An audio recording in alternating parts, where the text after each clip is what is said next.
Hello दोस्तों, आज बात करूंगा हर्षद मेहता की। 29 जुलाई 1954 को हर्षद मेहता का जन्म गुजरात के राजकोट में हुआ। उसका कुछ वक्त छत्तीसगढ़ के रायपुर में भी था, लेकिन उसकी किस्मत उसे ले आई सपनों के शहर मुंबई, जो उस वक्त बम्बई हुआ करता था। 1984 में उसने खुद की कंपनी शुरू की और बॉम्बे स्टॉक एक्सचेंज की मेंबरशिप ले ली। 80 का दशक खत्म हो रहा था, लेकिन हर्षद का जलवा बढ़ता जा रहा था। 90 का दशक आते आते हर अखबार में हर्षद छाया हुआ था।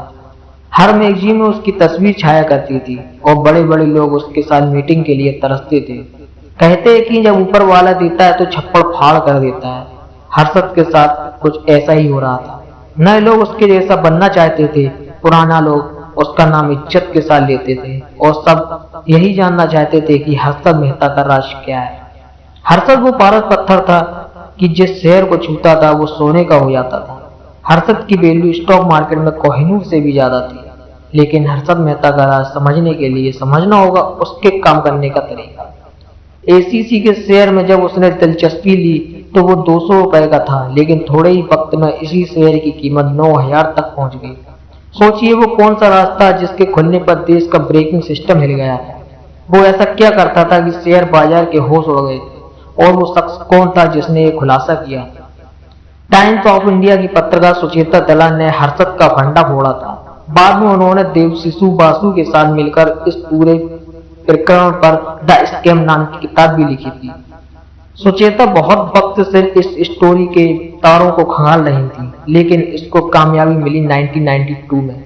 उन्हें पता चला कि मेहता बैंक से 15 दिनों के लिए लोन लेता है और अगले 15 दिनों में इस पैसों को वापस कर देता है। मजेदार बात यह है कि कोई बैंक 15 दिन के लिए लोन नहीं देता। यहाँ हर्षद की ट्रेनिंग काम आ रही थी, जो उसने शुरुआती दिनों में सीखी थी। उसकी बैंकिंग सिस्टम में अच्छी जान पहचान थी। बैंकों को जब केस की जरूरत होती है तब वो सरकारी बॉन्ड दूसरे बैंक से के पास गिरवी रखकर पैसे लेते, लेकिन असलियत में बॉन्ड का लेन देन नहीं होता, बल्कि एक रस्सी से काम चल जाता था। ये काम बिचौलियों के जरिए किया जाता है। हर्षद मेहता ने सिस्टम की इसी नब्ज को दबोच लिया था और इसके बाद उन्हें शेयर बाजार में पैसा लगाने के लिए रुपयों की कमी नहीं पड़ी। उन्होंने दोनों हाथों से इसी पैसे को बाजार में लगाया और करोड़ों का मुनाफा कमाया। ये रकम कितनी थी कोई ठीक से नहीं जानता, लेकिन जिस ठाट बाट के साथ हर्षद रहते थे और जिस अंदाज के साथ जीते थे वो लोगों की आंखों में चुभने भी लगा। कहते हैं कि बुरा वक्त बताकर नहीं आता, ऐसा ही कुछ हुआ हर्षद के साथ। शायद उसे इसकी कोई उम्मीद नहीं थी और न ही उसने इस बारे में बुरे वक्त की तैयारी की थी। शेयर बाजार लगातार ऊंचाई छू रहा था और साथ ही हर्षद मेहता का जलवा भी बढ़ता जा रहा था।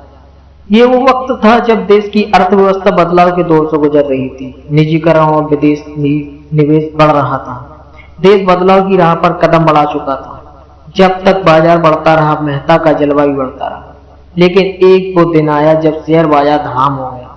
मेहता बैंकों का पैसा लौटा नहीं पाया और तब जाकर खुला हर्षद मेहता का काम। इस मामले के बाद न्यूयॉर्क टाइम में एक लेख छपा था, जिसमें बिजनेस टुडे के लेखक देवशिशु बासु ने कहा था, समस्या मेहता नहीं है, ये भारतीय अर्थव्यवस्था के इतिहास का वो अनोखा वक्त है जब पुराने पन्नों को फाड़ा जा रहा है।